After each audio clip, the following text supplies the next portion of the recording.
How's everybody doing? In today's video, I'm just going to basically explain why I think I had the best guitar teacher that I could have had. So I basically wanted to start playing guitar when I was in 6th grade. Believe it or not, I was listening to Guns N' Roses at that age, despite the fact that it was like 2006, 2007, something like that. And really just for no particular purpose besides I liked what I was hearing. I thought some of the guitar work was interesting. Maybe I could try to learn it. Probably as a lot of people might start off. I don't remember exactly how I found this guy, but I think I might have just gone to our local music store, which he was associated with at the time. So I ended up getting referred to this guy, Fred Powell. And this was in the Philadelphia area. And at first, when I first met him, I thought he was a good guitarist in the sense that he just seemed like a guy who lives and breathes guitar. But I was initially skeptical that he would be really into the same stuff that I was into, which really he wasn't. I mean, he was instantly, I could tell he was just into old school blues and jazz and things that I never had even really heard of or listened to. I mean, things you're talking about. I mean, if I thought Guns N' Roses was old music at the time, you're talking about 30, 40 years prior to that. So initially I was skeptical because I thought, well, is he the best guy to teach me Guns N' Roses songs? And at that time I had just started also listening to Buckethead, but that was not even something I was contemplating playing as a beginner. It was just kind of in the back of my mind. And I initially had the skepticism, is this the guy that can teach me how to play Buckethead songs or Guns N' Roses songs? Because he was just such a hardcore sort of bluesy player, Now, of course, it took a while before I was, relatively took a little while before I was learning any songs. And one of the first songs that he taught me, knowing that I was a Guns N' Roses fan, was Knockin' on Heaven's Door, using just some basic chords. So I thought, okay, so, this guy sees where I'm coming from as far as what I'm wanting to learn. In the meantime, well, to be fair, I had to spend months and months, if not a whole year, just learning chords and basic scales and not being able to play anything fast, or just basically knowing how to finger the chords and where the scales are, where the notes are. So then as I progressed a little bit, of course I was still pushing, I would come into my lesson and be like, hey, can I learn this Guns N' Roses song? And he would say, yeah. And we would basically just sit down and listen to it, and he would pick up very, very accurately what was being played. I'm sure he had heard some of those songs before, but I would basically play a song off my phone, and he would listen to it, just kind of figure out what the riff was, and then just teach it straight back to me, which I thought was really cool. And at that point in time, I couldn't, I didn't know how to learn things by ear, but really I was learning how to do that by watching him do that.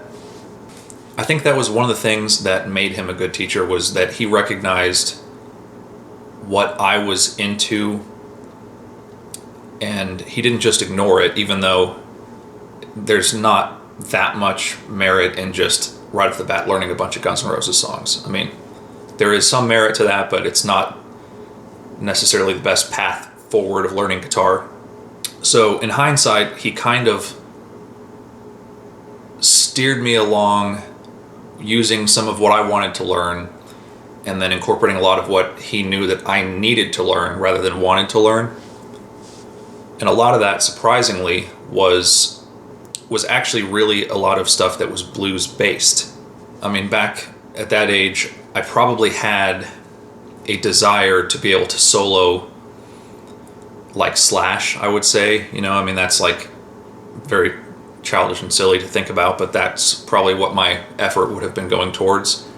And actually, Slash is really a very bluesy player, and also more of a colorful player than just bluesy, but he is also very blues based.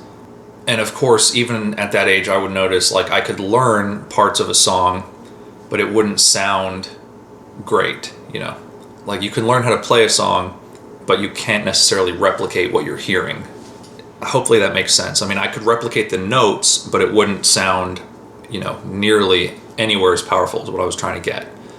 Part of that is because I was using, like, beginner guitars and amps and stuff, but the other thing is my playing by itself as a beginner, you play like a beginner.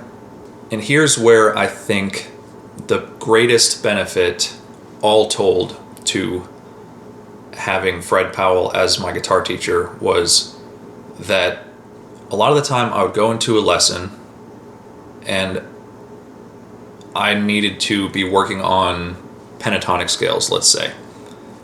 And I had been working on them in the sense that I had practiced the shapes and I could play the shapes, and also listening to the kind of music I was listening to, while I was learning the shapes, I was trying to play them as fast as possible. So Fred would teach me like some tricks and tips. He wasn't really a shredder guy. He would teach me some tips and tricks as far as like alternate picking, ways to ascend and descend the scale to where you can shred. But really, there's no way to teach somebody how to play fast. You just have to keep playing efficiently, slowly, until you can gradually build up your speed. So he wasn't necessarily into that as much as I was. So he would show me a scale, and then I would go home and I would just basically like practice the scale as fast as I could. And then I would come in the next week and he would say, "Have you worked on this?" And I would say yes. And then he would put on, a backing track of some sort, and then we would sort of solo back and forth. And here's a huge thing that I learned taking lessons from him, was that the person who wins the guitar battle is not the person who shreds the fastest. Because, and I couldn't even get my head around this as young as I was, but I could play, 16th notes and do it cleanly when it was my turn to play, but he wasn't impressed, and I could tell that what I played wasn't really having an impact, even though it was the result of a lot of practice. But then, he would play something where he would play like 3 notes and just smack you up with 3 notes. I'm like, how can you play a lick with 3, 4, 5, a short blues lick? And he was obviously burying me as we were soloing back and forth, and I just couldn't,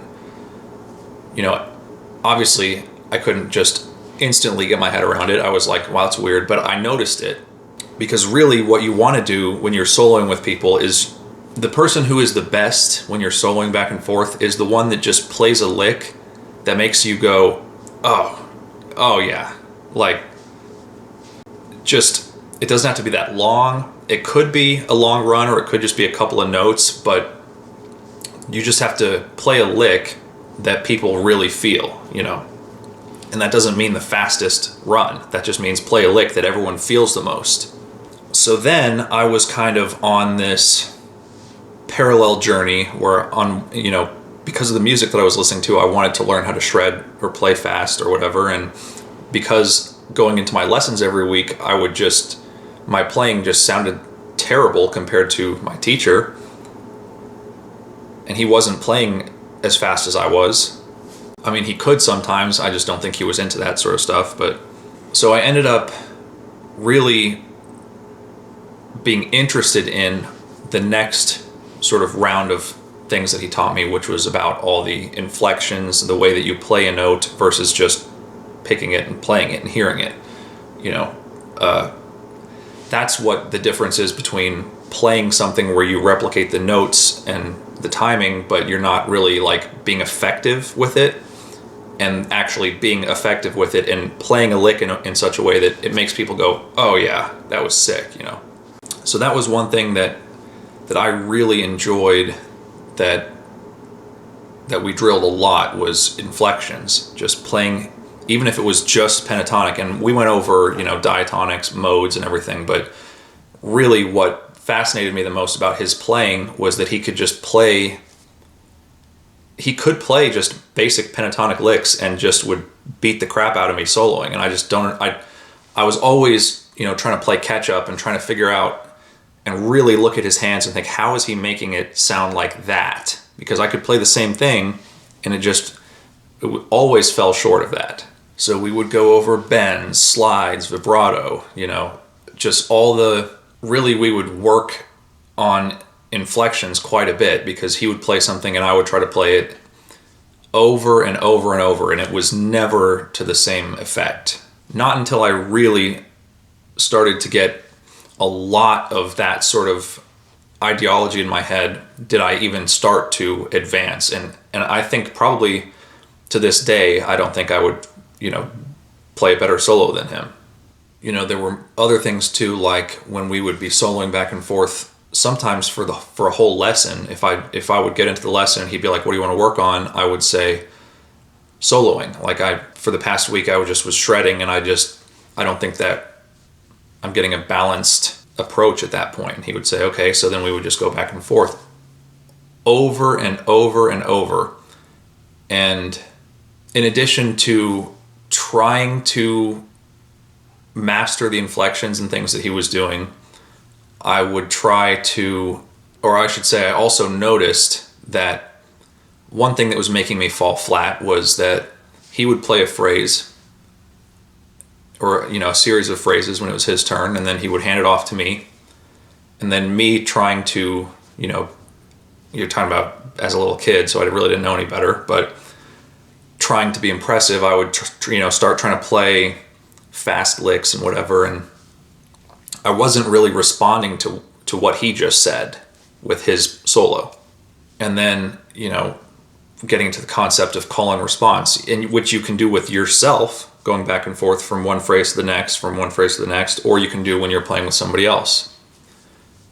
So, if he played something where it was like a call out, and then I just tried to start shredding, it was like, cool, but you didn't actually answer what he just said, with his guitar. And, on the same vein, things like using space and using rests and breathing when you're soloing, things that I'm often guilty of not doing when I practice every single day, but I'm at least aware of how they should be used. And I do, practice that way from time to time, or if I'm in the mood for it, or just to play something real bluesy. But I feel like had I not had that style of lesson, I would just be such a flat sounding player. Like I can't imagine that I even would necessarily want to have stuck with guitar for so long, which at this point, having Fred as my guitar teacher in a way kind of saved my life, because now I've had that bond with the instrument for so many years after that has, at the very least, kept me out of trouble. It hasn't saved me any money, because guitars and gear are very expensive, but going through this pandemic, if I just sit at home and play guitar, I'm totally happy with that. And I will now mention some more ways that I was kind of a difficult student. Was probably the obsessive, Guns N' Roses or Buckethead riffs at the time, as well as, my teacher would try to, show me jazz chords and how to form all these jazz chords, which at one time I was really good at, but I've completely fallen off as far as that level of theory, although I'm sure I could just relearn it. But basically how to stack any chord that you might ever want to think of, in addition to all kinds of theory that basically, when I was at that age, went in one ear and out the other. Again, I think it does still give me a leg up, because if I were to now become interested in that, I think I could just kind of look it up, and then I would think, oh yeah, that is right, that's how that goes, and it would come back to me, I think. But it's been so long since I was thinking in those terms. At this point, really, I just play guitar in a way that feels good to me. It's not like I don't have any particular goals, really.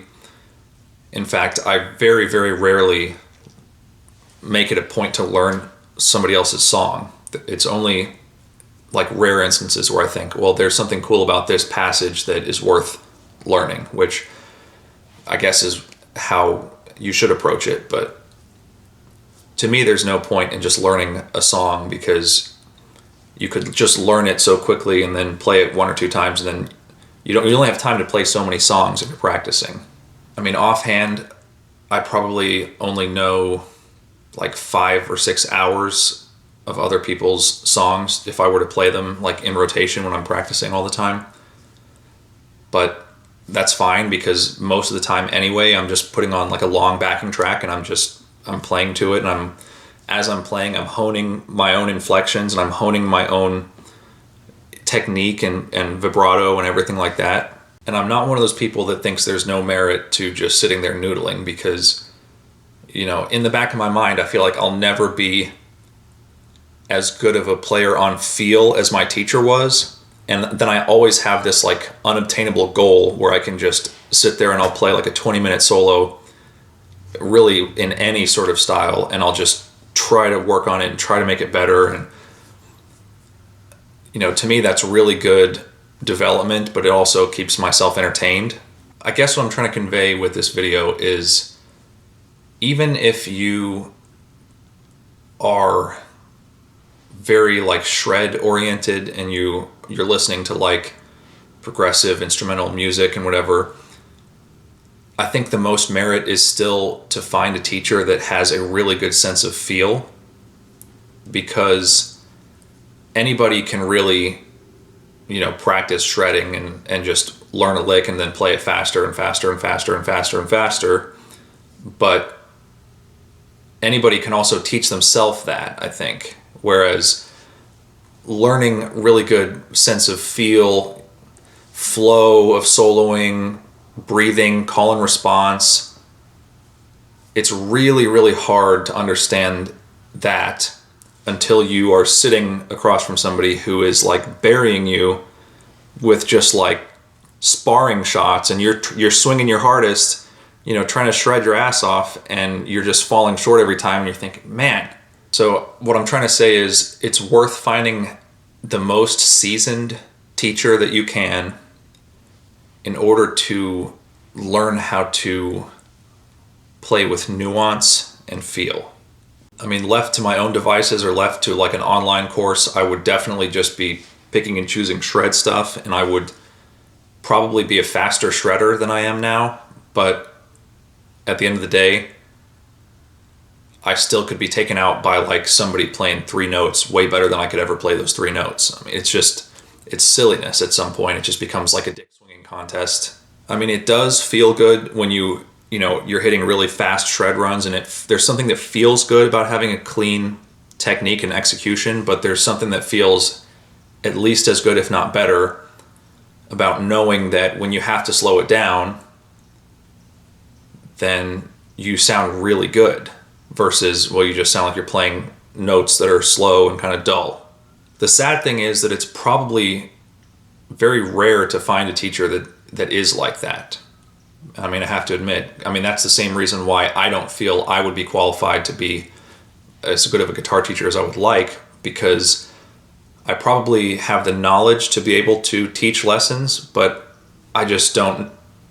I feel like I would be falling short from how good I know somebody can be. And keep in mind, when I started taking lessons with Fred, he was like 60 years old. So it's not fair to compare that, but it is worth noting that that's something that made him a phenomenal teacher, in my opinion. I also want to reiterate that if I say like guitar battle or you're soloing back and forth, it's not a competition, you know, but there are certain times where when you're playing with somebody, you don't want to just get embarrassed every single time they play a lick and you don't have any way to respond to it, you know. And that's part of what makes it a lesson too, is you go in there and you're playing at a pace where you need to be at that pace to understand what you need to do. So, I mean, I never went in there feeling like miserable and, you know, like I was not good enough or anything like that. But in the back of my mind, I was kind of knowing like whatever he's doing when he plays this run, like he would play a run of like 7 notes out of a blues scale, I could play the same run, but it just sounded like shit. Like it didn't sound like much of anything, you know, so. But then him seeing that I was struggling with that, and then knowing to drill, do this sort of a slide, you want to land it and do this exact sort of a vibrato, and not that you have to play the exact same way every time, but it makes you aware of all those inflections and how to actually solo effectively. Because at the end of the day, all I ever really wanted to be was a great lead player when I started taking lessons, and I would say, to be fair, I am that now, so it was obviously effective. Anyway, this video was basically off the cuff. The footage right now is very long, so I'm probably going to cut it off here in a minute. But if you ever have the opportunity to find a really, seasoned sort of blues player to be your guitar teacher, I recommend it, even if you just want to shred.